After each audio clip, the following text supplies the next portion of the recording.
अस्सलाम वालेकुम, मैं वसीम मलिक हूँ। इस वक्त कहाँ मौजूद हूँ आप मेरे पीछे देखकर ये अंदाज़ा कर सकते हैं। सुप्रीम कोर्ट ऑफ पाकिस्तान शारा दस्तूर वज़ीर आला पख्तूनख्वा सुहेल आफरीदी गुज़री शब अडयाला जेल उन्होंने गुजारी। आज वो यहाँ धरना दे चुके हैं। सुप्रीम कोर्ट ऑफ पाकिस्तान में भी कुछ मुलाकातें हुई हैं। सलमान अकरम राजा साहब जो हैं वो खासे पुरुमीद हैं और वफाकी हुकूमत ने भी गौर शुरू कर दिया है। ये कुछ इतलात हैं। मामला साबिक़ वज़ीर आज़म इमरान खान से उनके मुआलिद जो हैं उनसे मुलाकात का है। इमरान खान की पिम्स अस्पताल आमद का मामला था, उनकी बीमारी का मामला था। तो ये सारी सिचुएशन जो है वो हम अनफोल्ड करेंगे। गुज़श्ता वीडियो में हमने आपको बताया कि रात से सुबह तक क्या सिचुएशन थी, उसके बाद क्या डेवलपमेंट हुई है और सुहेल आफरीदी साहब का अगला प्लान क्या है इस हवाले से वो भी उन्होंने अनाउंस करना है। अब से कुछ देर कबल अल्लामा राजा नासिर अब्बास भी यहाँ पर आए हैं। मरीम नवाज़ खान मेरे साथ मौजूद हैं। इनसे इस मामले पर भी राय लेंगे। और एक और अहम तरीन मामला था नाज़रीन, पाकिस्तान में बुनियादी इंसानी हकूक़ और शख्सी आज़ादियों का। जी हाँ, मैं बात कर रहा हूँ एडवोकेट ईमान मज़ारी और हादी अली चट्टा की। जिस तरह से जज अफजल मजोका की अदालत में उन्हें सज़ा सुनाई गई और उसमें कितना बड़ा ब्लंडर था जज का कि एक दोस्त मुल्क को दहशतगर्द तक लिख डाला और उसके बाद फिर एहतजाज किया गया। तो अब जज को तो लेना पड़ा है यू टर्न। तो क्या वो वाकई ही एक क्लैरिकल मिस्टेक थी, एक स्टेनो की गलती थी, या जज साहब ने ईरान को दहशतगर्द मुल्क खुद से ही डिक्लेयर कर दिया था? ये सारी कहानी क्या है? अमेंडेड फैसला जो है वो जारी हुआ है, जज यू टर्न ले चुके हैं। तो इन दोनों मौज़ूआत पर ज़रा वीडियो का आगाज़ करते हैं। मरियम, सबसे पहले क्विकली मैं एक जो इतलात सामने आई हैं उस पर मैं आपका मौक़िफ़ भी जानता हूँ। सलमान अकरम राजा और लतीफ़ खोसा, ये आज मुलाकातों का जो फरीज़ा है उन्होंने अपने कंधों पे रखा है। पहुँचे हैं वो Supreme Court of Pakistan. Yahya Afridi साहब से मुलाकात करना चाहते थे मगर उन्होंने अलसुब ही अपनी काज लिस्ट जो है वो फ़ौरन ही निपटाई और उसके बाद गालबन वो अगर अपने चैम्बर में नहीं है तो फिर वो सुप्रीम कोर्ट में नहीं है। बताया गया कि वो 11:30 बजे सुप्रीम कोर्ट की इमारत से जा चुके थे। तो वो यहाँ से गए होंगे, जस्टिस पे बैठे होंगे, जस्टिस उनका घोड़ा है और उसके बाद उन्होंने पोलो वोलो खेला होगा और उनको लग रहा होगा कि वो चूँकि जस्टिस पे बैठ के पोलो खेल रहे हैं तो वो कौम को इंसाफ दे रहे हैं। लेकिन उसके बावजूद भी उनके जो ज़मीर है उसको पाकिस्तान तहरीक इंसाफ दस्तक दे रही है।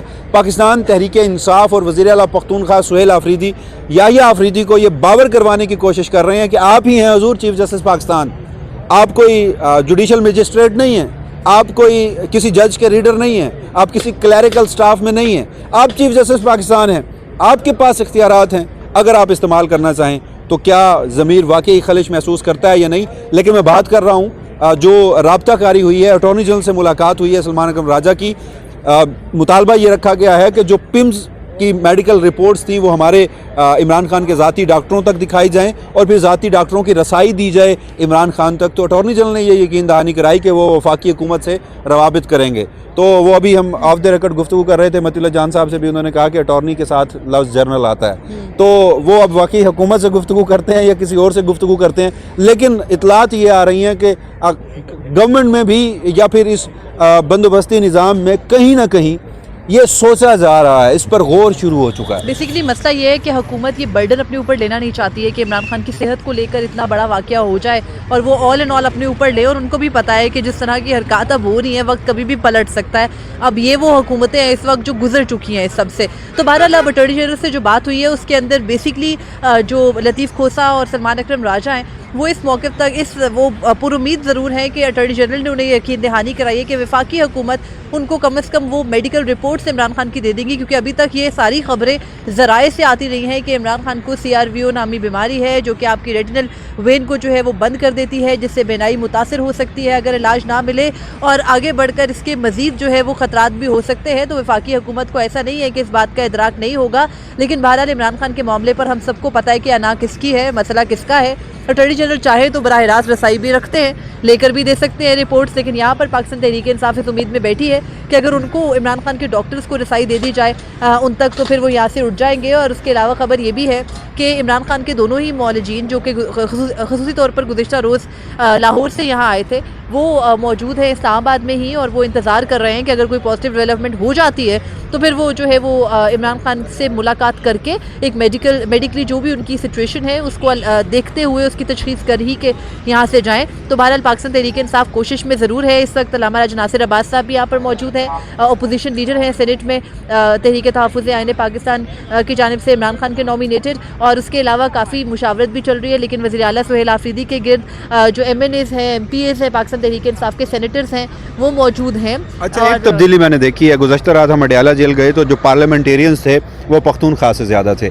आज हमने पंजाब से भी लोग देखे हैं, अपोजिशन लीडर पंजाब असम्बली वो भी यहाँ पर मौजूद हैं, सेनेटर्स यहाँ पर बड़ी तादाद में मौजूद हैं, अरकान पार्लियामेंट यहाँ पर मौजूद हैं। तो चाहे पंजाब असम्बली हो, पख्तूनख्वा असम्बली हो, सेनेट हो, कौमी असम्बली हो, कुल मिलाकर चूँकि ये कारकुनों की कॉल हरगिज़ नहीं थी, तो तकरीबन को 150 से 200 के करीब ये अरकान पार्लियामेंट जो है वो यहाँ पर इस वक्त मौजूद हैं। सुहेल आफरीदी साहब ने ये जो बैकडोर राब्ताकारी हो रही है उस हवाले से क्या कहा, उस पर क्या वो अगला लाहे अमल देंगे, वीडियो के अगले हिस्से में मैं आपके सामने रखता हूँ। मरियम, मैं आपको एक दिलचस्प वाक़या सुनाना चाहता हूँ। हम ये रिपोर्ट कर चुके हैं, इमरान खान ने याहिया आफरीदी को ख़त लिखे 27वीं आईनी तरमीम से पहले, अलीमा खान आई, उन्होंने वो ख़त पहुँचाया, सलमान सफदर साहब ने मुलाकात की, जिसके बाद हुआ ये था कि अटॉर्नी जनरल के ज़रिए एक राब्ताकारी उस वक्त चीफ जस्टिस याहिया आफरीदी ने की।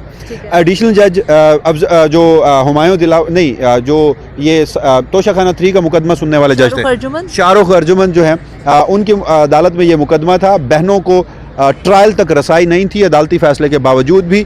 जब सलमान सफदर ने यह मामला रखा, अटॉर्नी जनरल ने उसमें मीडिएशन कराई, तो उसका नतीजा ये निकला कि जब अगली समाअत हुई तो उसमें हमने देखा कि बहनों की गाड़ी अडयाला जेल के अंदर भी गई और पुलिस ने उसको सल्यूट भी मारा। तो एक पॉजिटिव डेवलपमेंट जो है वो उस वक्त थी। लेकिन फिर उस रात इमरान खान का एक एक्स पे पैगाम आता है और एक वो field marshal general Syed Asim Munir को तनकीद का निशाना बनाते हैं। रोज़ाना की बुनियाद पर जो समाअत चलना थी वो फिर आखिरी समाअत जब होती है सज़ा सुनाई जाती है। और मेरी इतलात के मुताबिक वो जो एक्स पे स्टेटमेंट था वो चीफ जस्टिस याहिया आफरीदी को खसूसी तौर पर भेजा गया था कंसर्न क्वार्टर्स की जानिब से। वो कहा गया था कि इनके बारे में आप सिफारिशें कर रहे थे। एग्जैक्टली। तो क्या वो दूसरा कोई ऐसा उस पर उनकी मेरे ख्याल में सिर्फ गिला नहीं किया गया होगा, अच्छी खासी शायद डांट डपट भी पड़ी होगी। वसीम, अब ना पैटर्न तब्दील हो चुका है। आपने हमने देखा था कि 27वीं तरमीम से पहले जस्टिस सरफराज डोगर थे, मुलाकात कर लेते थे ना, एक एक्टिविटी हमें इस्लामाबाद हाईकोर्ट में नजर आती थी। अब आलम ये हो गया है कि जस्टिस सरफराज डोगर अपने सेक्रेटरी को भी नहीं मिलने देते हैं। आज भी यही हुआ कि जब सलमान अकरम राजा और लतीफ़ खोसा आए हैं तो वो भी इस बात के ऊपर हैरान थे कि जब सीनियर एडवोकेट्स आया करते हैं तो चीफ जस्टिस का ये रवैया नहीं होता कि चीफ जस्टिस वहाँ मौजूद हो, वो मुलाकात ना करें। यानी लतीफ़ खोसा साहब काफ़ी जल्दी आ गए थे, सलमान अकरम राजा से भी पहले आ गए थे।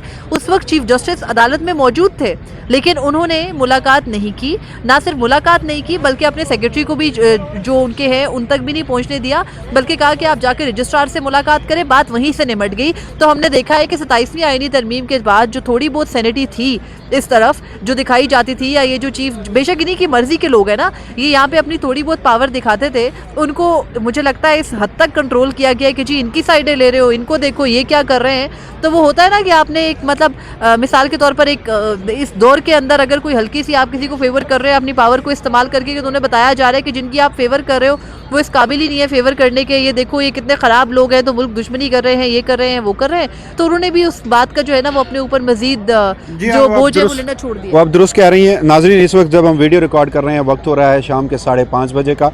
सुहेल आफरीदी साहब अभी यहाँ पर मौजूद हैं, अरकान पार्लियामेंट यहाँ पर मौजूद हैं। उन्होंने अनाउंस ये किया है कि अंदर से हमें जवाब आएगा, आप हमें फैसिलिटेट कर सकते हैं या नहीं कर सकते। और ये फैसिलिटेशन ही नहीं, मेरे ख्याल में ये एक आइनी कानूनी हक है, एक जायज़ हक है जो कि वज़ीर-ए-आज़म साबिक़ वज़ीर-ए-आज़म इमरान खान, क्या कोई भी सियासी कैदी हो, कोई भी इवन के जिसने क्राइम भी किया हो, उस कैदी का भी ये जो हक है वो उसे मिलना चाहिए। तो अब उन्होंने कहा है कि हमें जब हाँ या ना में जवाब आएगा तो फिर हम अपना अगला लाहे अमल जो है वो अनाउंस करेंगे। तो ये एक इंतहाई अनफॉर्चुनेट सी बात है। कोई अभी तक यकीन दहानी डॉक्टर से मुलाकात की नहीं करवाई गई। ज़िद अना उस पर ये मुल्क चलाया जा रहा है, आइन और कानून वो बहुत पीछे रह गया है। साबित ये किया जा रहा है कि हाँ हम जबर जुल्म और ताकत के बज़ोर एक अथॉरिटेरियन रजीम हैं, आप अदालतें जाइए, आप एक मुंतखब वज़ीर आला हो के अरकान पार्लियामेंट को लेके सड़कों पे बैठिए तो आपकी कोई नहीं सुनेगा। क्विकली दूसरे टॉपिक पे आते हैं। ईमान मज़ारी और हादी अली चट्ठा, सज़ा उन्हें सुनाई गई, रास्ते से उन्हें गिरफ़्तार किया गया। उसके बाद जिस तरह से उन्होंने 3 रातें इस्लामाबाद हाई कोर्ट में गुजारी, इंसाफ के लिए वो आखिरी हद तक लड़ते रहे। कसूर उनका ये था कि वो शख्सी आज़ादी और बुनियादी इंसानी हकूक़ की बात करते थे, वो लापता बलोच मज़लूमों की बात करते थे। हमने देखा कि जो तौहीन मज़हब के एक पूरा गैंग था, उनके ख़िलाफ़ उन्होंने अदालतों में आवाज़ बुलंद की। या हर वो शख्स जो इंसाफ तक रसाई नहीं रखता था, ये दोनों जो वकील हैं ये उनके लिए अपनी सर्विसेज फराहम करते थे। अडयाला जेल उन्हें अब भेज दिया गया है। जज अफजल मजोका ने फ़ैसला सुनाया और उसमें लिख दिया गया था कि कोई ईरान है, गालिबन दूसरा मुल्क क्यूबा है और तीसरा नॉर्थ कोरिया है, सीरिया है। ये जी दहशतगर्द ममालिक हैं। पाकिस्तान चूँकि दहशतगर्द ममालिक की फहरिस्त में नहीं है, लिहाजा इन दोनों ने पाकिस्तान को दहशतगर्द मुल्क कहा है, कहने की कोशिश की है, लिहाजा अब इन्हें सज़ा सुनाई जा रही है। तो मुझे पहले ये बात का जवाब दें कि ये कौन सी फहरिस्त की बात कर रहे थे? कोई यूनाइटेड नेशन की वो फहरिस्त थी या फिर अमेरिका की फहरिस्त थी? उसे खुश करना था। वसीम 22 सफ़ात पर मुश्तमिल हफ्ते को ये फैसला जज अफजल मजोका ने सुनाया था और वो गुस्से से भरा फैसला था। गुस्सा किसका था हम सबको पता है। तो उस गुस्से के अंदर जो उन्होंने एक जज्बाती लाइन लिख दी, उसमें उन्होंने खुदा जानता है कि उन्होंने विकीपीडिया से सर्च किया था, खुदा जानता है कि उन्होंने वो कहाँ से सर्च किया था, लेकिन उन्होंने विदाउट एनी साइटेशन, यूजुअली जजेस ना इस तरह का जुमला लिखते हैं तो ऊपर ना एक इन टेक्स्ट साइटेशन हमें नजर आती है, वो लिख देते हैं कि उन्होंने ये कहाँ से उठाया है। जज साहब ने ऑल टुगेदर ये डिक्लेयर कर दिया कि ईरान, क्यूबा, नॉर्थ कोरिया और सीरिया जो हैं, जिनमें ये इन सब के साथ ही पाकिस्तान के डिप्लोमेटिक रिलेशंस जो हैं वो पॉजिटिव हैं। पाकिस्तान इन सबको स्टेट डिक्लेयर करता है। इन सब के बारे में लिख दिया कि ये दहशतगर्द रियासतें हैं। उस वक्त ही जब ये जजमेंट आया था, और ईरान एवेन्यू इस्लामाबाद में पूरी एक सड़क का नाम है। एक दहशतगर्द मुल्क के नाम पे आपने अपने वफाकी दारुल-हुकूमत इस्लामाबाद की सड़क बना डाली। और ईरान के साथ पाकिस्तान के डिप्लोमेटिक रिलेशंस वैसे भी बहुत अच्छे हैं। अब गुज़िश्ता रोज़ जो है वो बैक टू बैक कुछ जो है ना वो डेवलपमेंट्स हुई। पहले तो ये हुआ कि जो ईरानी सदर हैं उनकी गुफ्तगू हुई वज़ीर आज़म शहबाज शरीफ से फ़ोन के ऊपर। उसके बाद जो ईरान के सफ़ीर है पाकिस्तान के अंदर रज़ा अमीरी, उन्होंने जर्नलिस्ट को बुलाया हुआ था ब्रीफिंग के लिए। वहाँ पर उन्होंने बताया कि उन्होंने ख़त लिखा है बाकायदा तौर पर हुकूमत पाकिस्तान को, जिसके अंदर उन्होंने कहा है कि जो रिमार्क्स जज साहब ने ईरान के बारे में दिए हैं वो काबिल मुज़म्मत हैं, वो तशवीशनाक है। और उन्होंने बताया कि बदले में पाकिस्तानी हुकूमत ने उन्हें यकीन दिलाया है कि ये जुमले जजमेंट के अंदर से निकाले जाएंगे। हज़फ हो गए, फिर हज़फ हो गए। और ये हैरानकुन ये है कि हज़फ करने का तरीका क्या अपनाया गया।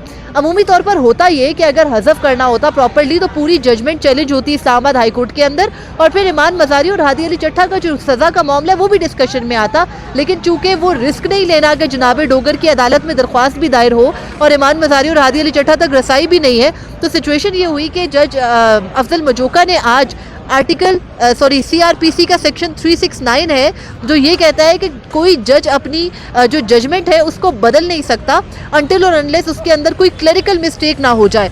तो जज अफजल मजोका ने ज़रा ये दावा करते हैं कि जजमेंट के अंदर से जो दहशतगर्द रियासतें करार दी थी उनको निकाल दिया और कहा है कि मेरे स्टेनोग्राफर से ये गलती हो गई थी, लिहाजा मैं ये लाइन निकाल रहा हूँ। यानी आप इमेजिन करें कि एक जज जुमला लिखता है, स्टेनोग्राफर सिर्फ जज जो बोलता है वो टाइप करता है। मिसाल के तौर पर मैं बोल रही हूँ, आप टाइप करते जाएं।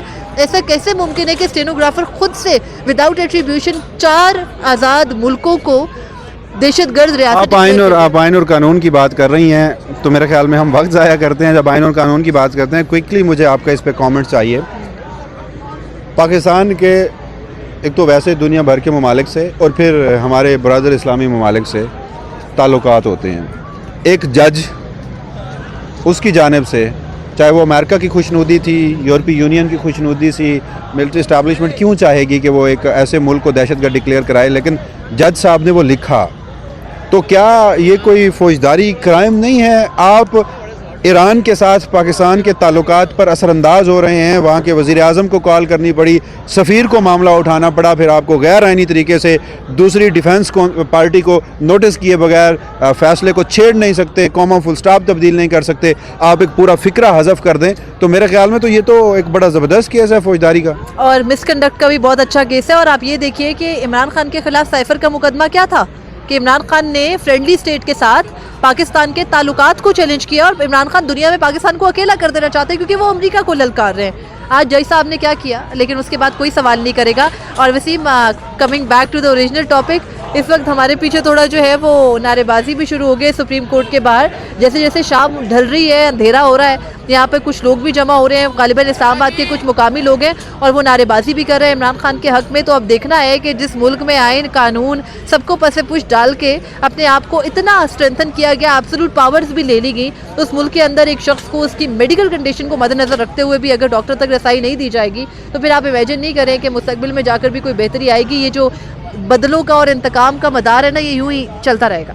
सैड स्टेट ऑफ अफेयर नाजरीन, शाम 5:30 बजे तक की सूरत हाल से हमने आपको आगाह किया। डेवलपिंग स्टोरी है, मज़ीद यहाँ पर क्या डेवलपमेंट्स होती हैं अगली वीडियो की सूरत में आपके सामने रखेंगे। फीडबैक से ज़रूर आगाह कीजिएगा।